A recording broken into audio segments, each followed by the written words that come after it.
What's up, Geometry? Thanks for tuning in for another episode of Math with Mullins. Today we are looking at 10.1, which is circles and circumference. We'll be able to know the precise definition of a circle, be able to find the circumferences of circle, and then also be able to tell what the measures of intersecting circles are and prove those relationships between circles. We have a lot of definitions here, so what I did is I went ahead and pre-typed in our definitions, so feel free to pause if you feel like I'm going too quickly, but first one is a circle, and a picture of a circle would just be, get my drawing tool ready, like this. Draw the best I can. You got a dot in the middle, and it just says a set of all points in a plane, maybe you should spell plane correct, that are the same distance from a given point. Sorry for the interruption. Madeline Bardis, can you please come to the front office? Madeline Bardis to the front office. Hopefully Madeline finds her way to the front office. Radius is a line segment from the center to a point on the circle, and a plural pronunciation of that is not radiuses, but radii. So we have a circle, and then a point, and then from the center to the edge. A chord is like I want you to picture like a guitar where the opening is of the guitar and you have the strings going across. That'll just be a segment with endpoints on a circle. So sometimes our chord can look like this, and I'm going to name this chord AB.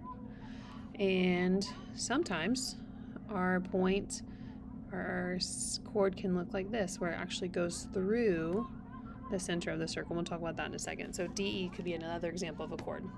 So the diameter is a chord that passes through the center of a circle and also equivalent to 2 radii. So here's my circle, and then this line or a chord that goes all the way through makes the diameter. I also like to think it makes it look like a Pokemon ball if you are aware of Pokemon. The last one is concentric circles. Those are coplanar circles that have the same center. So you might have like a smaller circle and then a larger circle, and maybe from here to here, so that would be A, B could be a radius, but then you could also have a different radius like A to C. So AB and then AC are both radii. Okay, so feel free to pause this, write down what you need to, and then we're going to go ahead and get started with example number 1. Pretty easy start to circles is just naming them.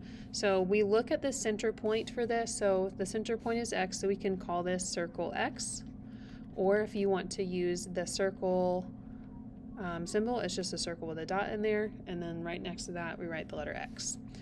The radii, we're seeing a lot of radii. I've got XZ, that's the center to the edge. I've got XV. I've got XT. And I've also got XU. It is okay to start on the outside edge and name the radii, so I could have said ZX, VX, TX, and UX, but sometimes it's just easier to start from that center. For the diameter, I'm only noticing one diameter, and that's the line ZT or TZ, going from one edge to the next and through the center. However, there are 2 chords that I'm noticing, chord RS and then chord TZ. So remember, the diameter can still be a chord because a chord's definition is a segment with endpoints on a circle. Diameters, though, have to go through the center in order to be considered a diameter. So now we're going to actually apply some numbers to this. So LM is equal to 11, then what is the diameter? It's looking like LM is the radius because it's touching the center and going to the outside edge. So remember, diameter is just twice the radius. I'm just going to say 11 times 2, and I'm going to get 22 for my diameter. The next part is we're going to need circumference formula. So this would be something you'd want to make sure you know represents the circumference of a circle. Circumference can be done by finding 2 times pi times radius or pi times diameter. When we start to use pi, you need to be using the pi symbol on your calculator. The reason is because we're going to, maybe it's just spelled calculator correctly. We're going to start doing a lot more complicated calculations with the with pi, and it's just helpful if we're all using the pi symbol instead, like, because some people would use the pi symbol and some people would use 3.14. Starting in geometry, we're using the pi symbol on our calculator, and if you don't have a calculator with a pi symbol, you should get one. I'm going to plug the TI-30 because I love that calculator. So 2 times pi times radius to find the circumference. LM is this segment from the edge to the center, so that's my radius. So I can plug it into 2 times pi times radius, so 2 times pi times 7, or 14 pi. Now 14 pi can be simplified. If you use 14 times pi symbol on your calculator, you're going to get about 43.98. So when we start to use pi, we're going to be rounding usually to the second decimal place, which is our 100th. For number 4, finding the radius and diameter of the circle with a circumference of 77.8. So we know circumference can be found by either doing pi times diameter or 2 times pi times radius. You can use either one of these. I'm going to show you both. Circumference is 77.8, and I'm trying to figure out what is diameter. So in order to do that, I'm going to have to divide both sides by pi. So on my calculator, I would type in 77.8 divided by the pi symbol, and you're going to get about 24.76. Now, if you tried using your radius formula, this one takes a little bit longer, but still can be done. I know my circumference is 77.8, but I don't know my radius. So you can do one of two things. You can just do one division step at a time.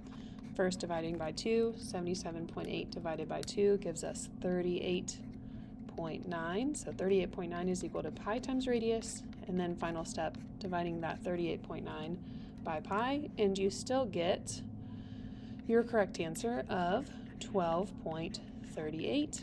One way to check 12.38, if that's the diameter, I should be able to do 12.38 times 2, and that gives me my 24.76 for my diameter.